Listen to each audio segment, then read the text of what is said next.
For many moons, the perfect modern deck has eluded me. I was beginning to lose hope until I saw Sarkhan. It gazed into my soul, his succulent pancake nibble. It whispered, "Milk me," and milk it I did. Deck after deck after deck, I milked. Alas, the teat was dry. But within the depths of my despair, it all became clear. Yes, there is one pancake nibble. But no, there are two pancake nibbles. One is two, two is one, two sides of the same coin, two halves of one whole. I see discard, I think Goryo, Reanimate, Emrakul. I see discard, I think Ensnaring Bridge, Prison. Two monsters of two different worlds. Sarkhan bridges these two worlds to make a single deck that is Reanimator Game 1 and Prison Game 2. Yo!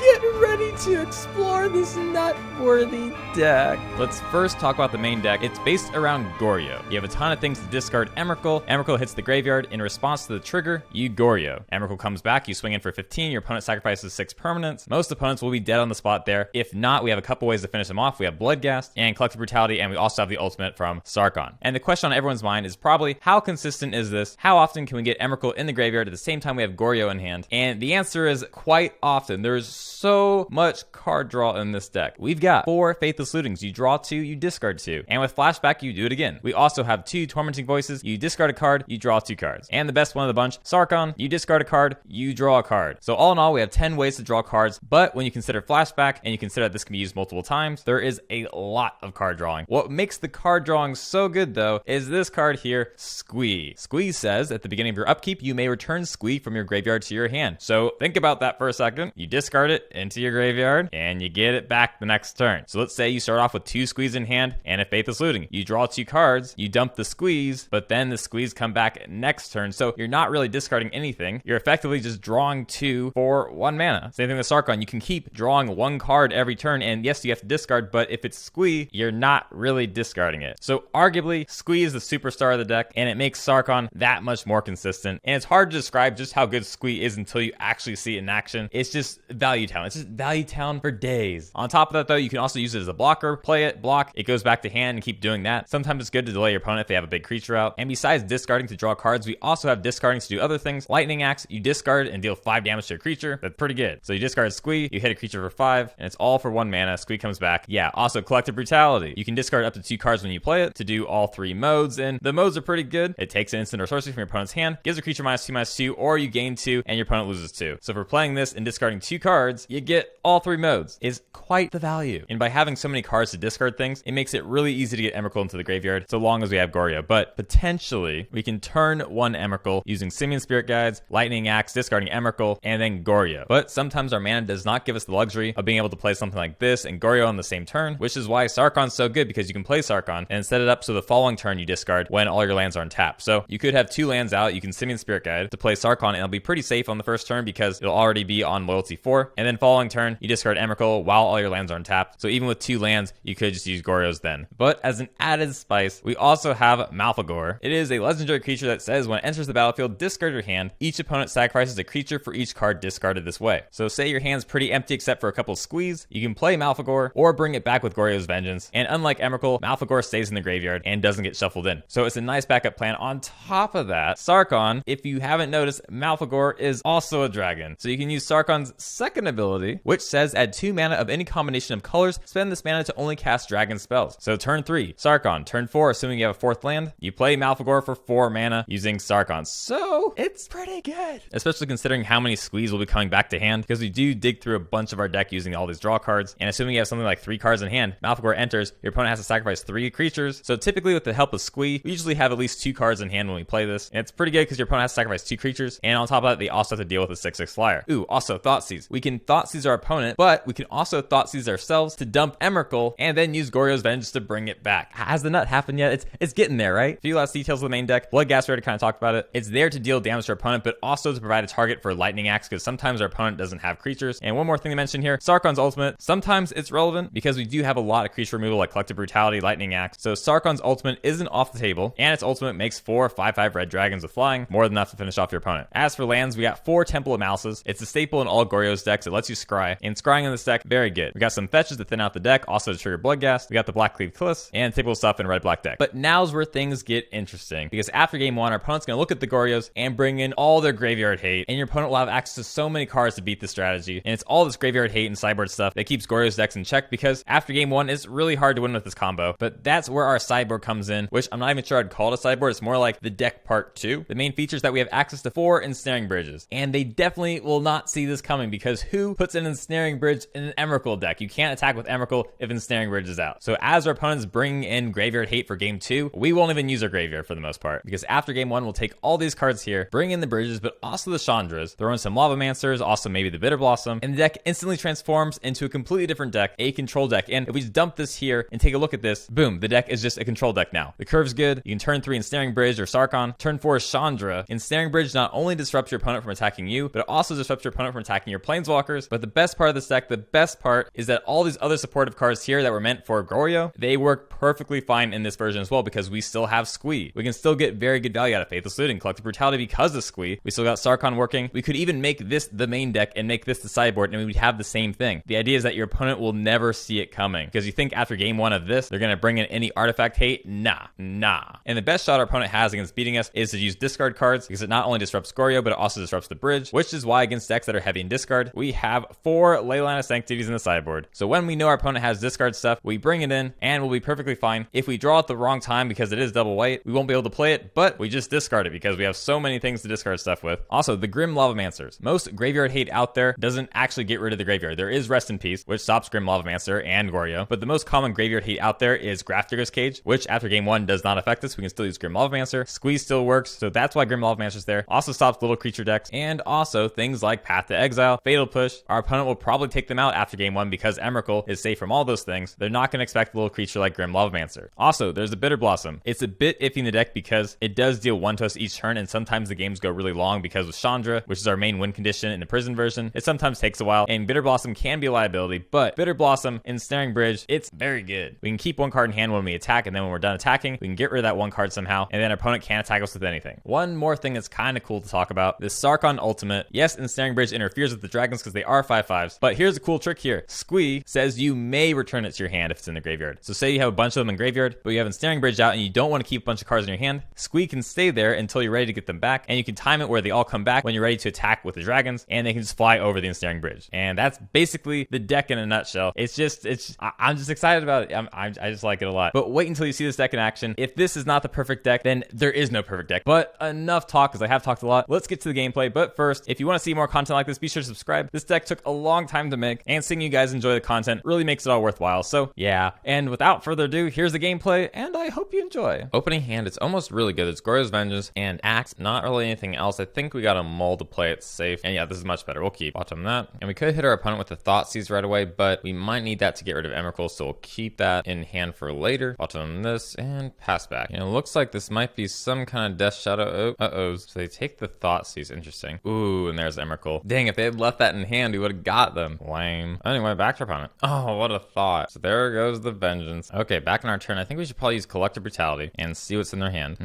Goyf, Death Shadow. I'll also get rid of Traverse. And then pass back. And that discarding got us pretty good. The opponent plays the Goyf and the Death Shadow. Uh-oh, pass back. Back on their turn, they hit us for 10. Now going up to 14. We go to 7. Anything here? Let's go for it. Looting. No! This might do it. Holy shit.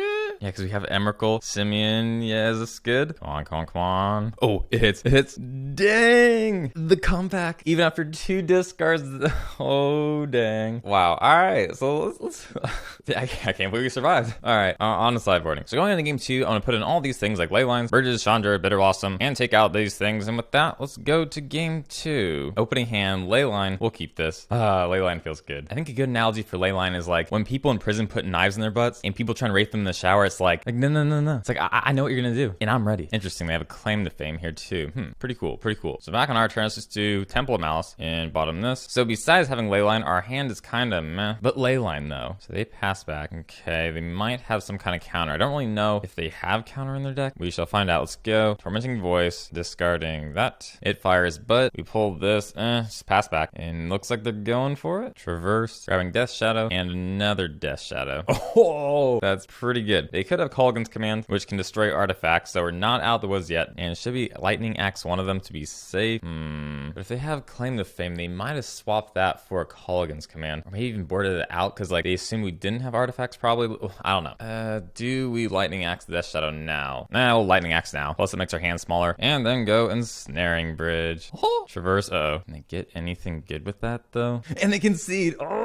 No way. This deck is too good. It would have taken a while for us to win, but they probably boarded out their Kolaghan's Command, because usually they have 2 in the deck. Oh my, we might have hit the jackpot with this deck. It's just, oh man. All right, well, let's see how the rest of them go, but I'm happy with the result. I'm happy with the result so far. Opening hand, it's almost really good, but the land though, 1 swamp. We can't Faithless Looting with that, but we have the Vengeance and the Lightning Axe. Oh my gosh. You know, I'm gonna keep it. I'm gonna see how it goes. But if we lose because of it, I apologize in advance. So start off with that, pass back, and pray for a land. Arbor Elf. Boom! So let's set up for next turn. Grab Blood Crypt, then do Faithless Looting. Cool, another land. And then dump. What do we dump? I guess these 2. And just to make sure everything goes as planned, let's also Thoughtseize. Ooh, that could have been bad. So we gotta take the Molten Rain, because they could have played that next turn with the Arbor Elf. So get rid of that. And pass back. Opponent plays that, back on our turn. I mean, do we go for it now? Man, I kind of want them to play something else though, because after Lightning Axe, they'll only be sacrificing 3 permanents. But then the issue is they have a fetch in hand. They're gonna play the Tireless Tracker, fetch, and they'll get 4 clues. Actually, I think we gotta go for it now, because once they get those 4 clues, they can use those clues to sack to Annihilator. Yeah, let's go for it now. So Lightning Axe, hitting this, discarding the Emrakul, and then ba-boom. And then wah-wah. We'll still have to work to finish off our opponent, but good start, good start. Opponent fetches, put some down to 2. Interesting. So Collective Brutality, no. I guess we'll just play the Squee, and then pass back. Opponent fetches down to 1, so they're 1 Squee away. Oh, imagine if we beat them with a Squee. That would be most gangster, because now they can't play a Tireless Tracker, which means they're going to have to block with the Arbor Elf. I think they were planning on putting that into play untapped and didn't realize how low their life was. Because yeah, if we swing in, nope, didn't have to. Okay, on the sideboarding. So going into game 2, we'll go with the bridge strategy, put in 4 bridges, 4 Chandras, 2 Lavamancers, and also Bitterblossom, and dump all this stuff. And with that, let's go to game 2. Opening hand, kind of bad, like a lot bad. So I'm gonna mull this. Yeah, it's a little bit better, a little bit faster. Bottom that, Arbor Elf, okay. And Ensnaring Bridge. So we could Lightning Axe it. Yeah, let's go for it. And then pass back. Opponent doesn't play anything, passes back to us. Ooh, Bitterblossom. I am concerned about Blood Moon, and we can't fetch for a basic swamp with this. So either we play Bitterblossom to speed things up, or go Collective Brutality.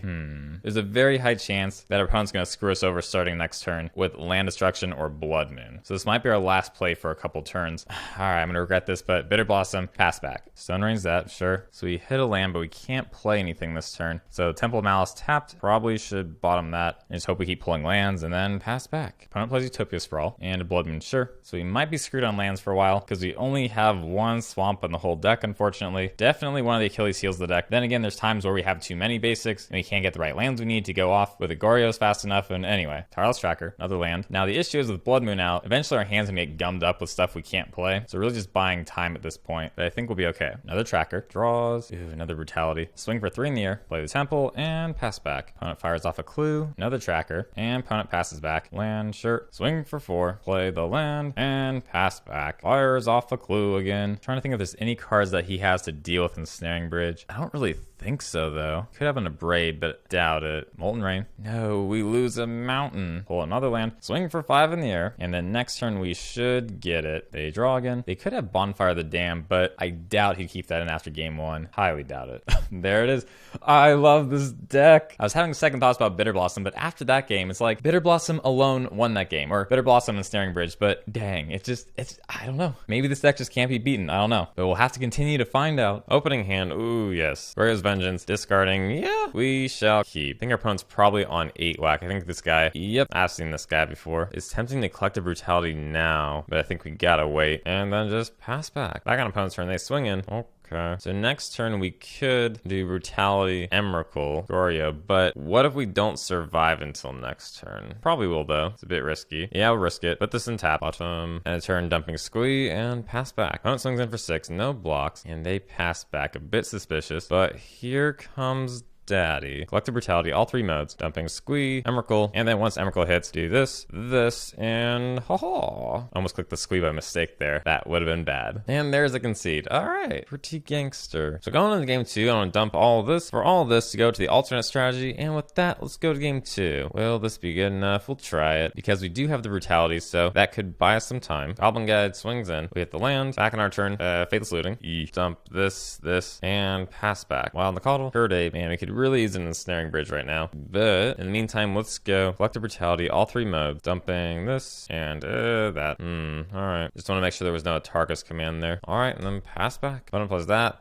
Oh, my Sphincter. Well, opponent's got it. So on to game 3. I'm still going to stick with this strategy though, so no changes. Opening hand, it's pretty bad, but we do have Ensnaring Bridge, so we'll keep Temple of Malice, second bridge. Nah, it's a bit much. Bottom and pass back. Graph Digger's Cage. Wow, he sure got us. Okay, back in our turn, do this. We'll go Tormenting Voice, discarding Squee. Not bad, not bad. And then we pass back. Burning Tree Emissary, Goblin Guide, and Wild Nacatl. Pretty good. So we go to 18. Back in our turn. Bring Squee to hand, and let's set up for a bridge next turn. Do Looting. Ooh, nice. Dumping both Squees, and let's work to get our hand down to almost nothing. And do Collective Brutality on 2 modes. Just make sure they don't have anything in hand that can disrupt the Ensnaring Bridge. So do that. Nope, we good. And then we'll pass back to our opponent and let them just enjoy this. Enjoy one last turn. So before damage is dealt, Simian Spirit Guide, Lightning Axe on the Wild Nacatl. Looks like our opponent's gonna dump their hand. Go. Dump. Yes. If only you knew what was in hand. So we'll keep Squeeze in graveyard, and then good night. Good night, my sweet prince. It's like a really long pause here. Like, what deck am I playing? Like, where's Emrakul? So, okay. Eventually, opponent just passes back. And then back in our turn, Grim Lavamancer. And pass back. Too good. Tormenting Voice. Okay. Can't play that. So we shall just pass back. Opponent pass back to us. End of turn. We'll hit him for 2. Opponent responds. Bolts that. Sure. So back in our turn, another Grim Lavamancer. We'll play it. And pass back. Burning Tree Emissary. Do they have an out? No. All right. And back in our turn, do we bring back the Squee for this? I think that's too risky. And ooh, Lightning Axe. But there's a concede. All right. Well, wasn't that fun? Poor guy just didn't know it hit him. It's like the Ensnaring Bridge just came from nowhere.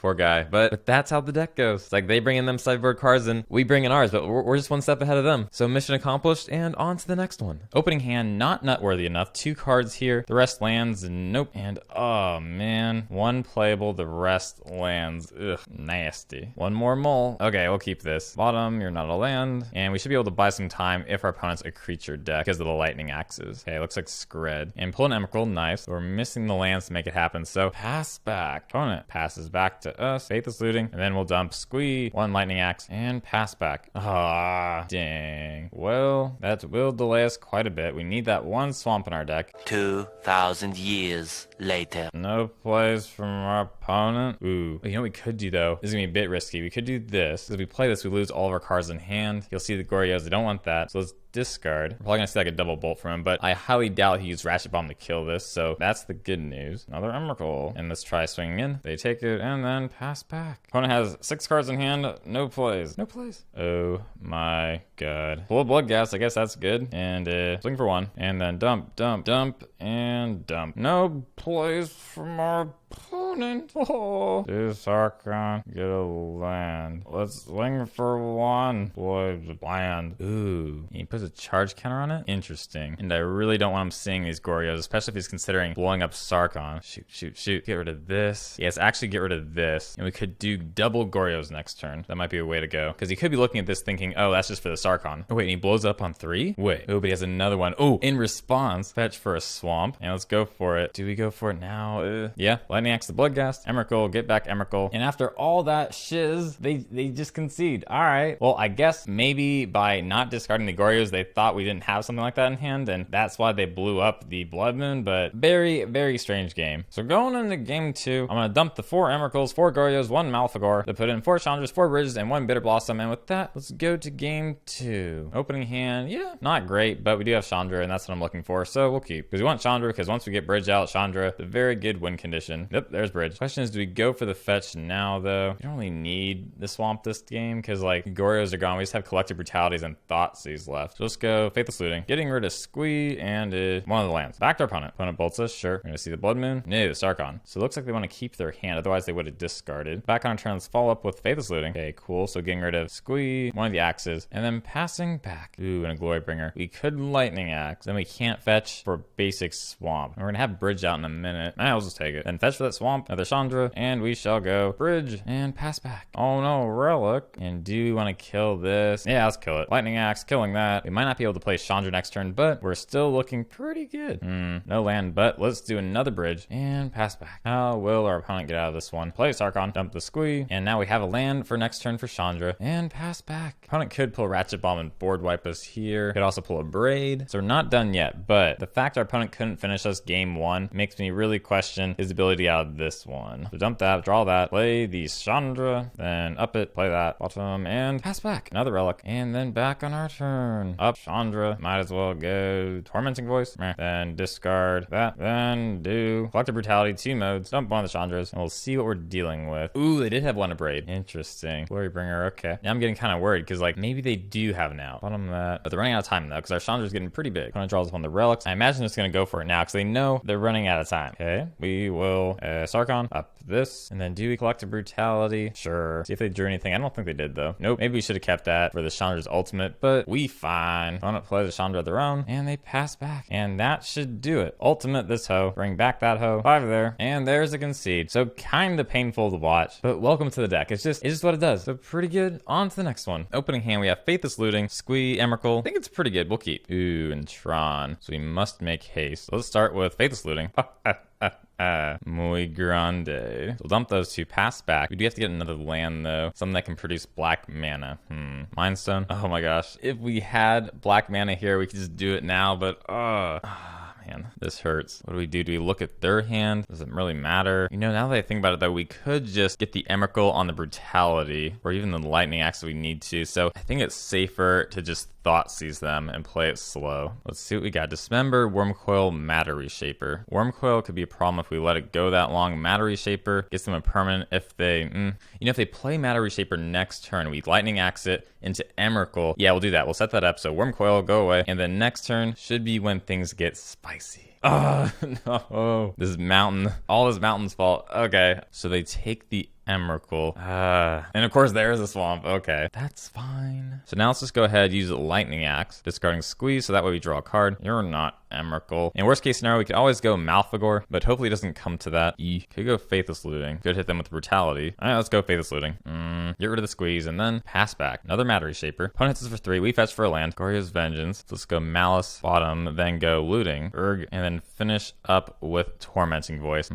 Still no Emrakul. Oh boy. Alright, we'll just pass back. Ooh, Reality Smasher. So we gotta kill it, or kill something. So we shall go Lightning Axe, discarding Simian, and then discard Vengeance. Back on our turn. I suppose we go Faithless. Shoot. Now we could go Faithless again. Do we go for it? It's super risky. Let's try it. Oh. Wait, no, we got rid of Simian. No. I thought we had Simian in hand. Oh, no. So, oh boy. Plan B.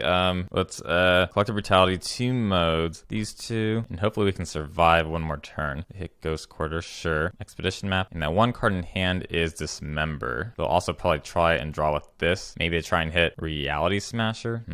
They swing for 3, no blocks. So here's where things get spicy. Let's go Sarkhan, then discard Emrakul and hit it with the Vengeance. They still could get us though, because what will happen, they'll keep this. They can attack, put us to 1. We can put Squee out to block, but they have Dismember to kill it. But Dismember will put them down lethal, so they can't use Dismember, which means we can keep this to block. Oh, and they sack it. Get it, Urza's Mine, okay. So now we're looking really good here. There's a fetch there. Let's discard one of these Squeeze. Another Emrakul. Play one of the Squeeze in case turtles, I don't know. And then pass back.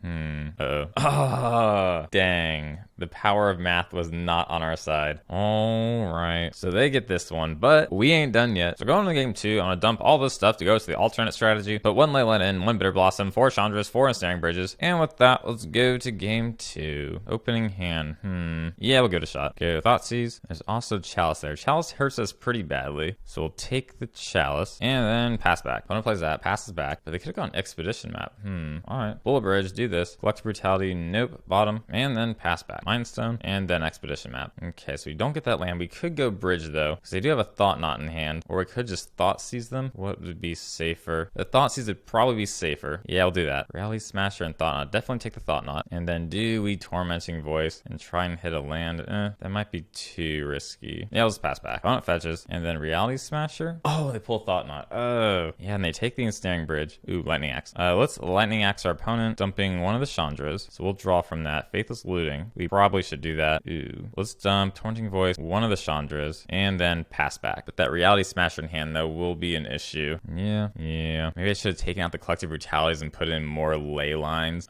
I mean, let's try and do Faithless Looting, see if we can hit a bridge for next turn. There is a bridge, so I'm gonna dump these two, and then just go back to our opponent. We can be at 1 if all goes well this turn. But if they have another Reality Smasher here, it's over. Chalice, okay, we're safe. So we do go to 1. Expedition Map, and we pull land, play bridge, but there's still a ton of ways for them to get us. You just gotta watch out for Walking Ballista, the main one. But also like Endbringer and stuff like that. We're not looking too good. Relic Progenitus, sure. Okay, pull land, we'll go Chandra, and then up it. So they go to 18. If we can get it to ultimate, then we might have a shot. Matter Shaper, and they draw. Oh boy. Expedition. They're really just trying to thin their deck. There's so many things they can hit. They can hit Ballista, Ulamog. I mean, man. Okay, let's up Chandra. Squee, do we play it? Nah. Then play this tapped and pass back. They play land. Looks like they're gonna draw again. Warping Whale, but I guess countered. And back on our turn, up Chandra. Another Chandra. Don't play that. And pass the turn. This is quite the tense stalemate. They draw a card. Play a land and pass back. So the other card in hand must be a land, because otherwise they would have used that. Bitterblossom can't play that. So let's up Chandra. Or do we even up Chandra? Do we just go for the ultimate now? We can't dump both cards. If we pull a non-land card next turn, we win. If we ultimate this turn. If we ultimate next turn, it'll still be the same situation. So yeah, I guess we'll just up it now. Ugh. Faithless Looting, don't cast. Oh wait, do we cast? Yeah, I think we do cast. So that way it'll be in our graveyard, and that'll give us fuel for next turn. Discarding 2. Well, I guess it doesn't really matter. These two. Let's see if they can get us. It's now or never, big boy. Relic. So I'm gonna get 2 draws here. 1 there, 1 there. And that gets rid of our looting as well. Oh man, oh man. Draw there. Don't play Ballista. Don't play Ballista. No. Reality Smasher. Okay, so now if we draw a non-land card here, we win. I'm afraid to...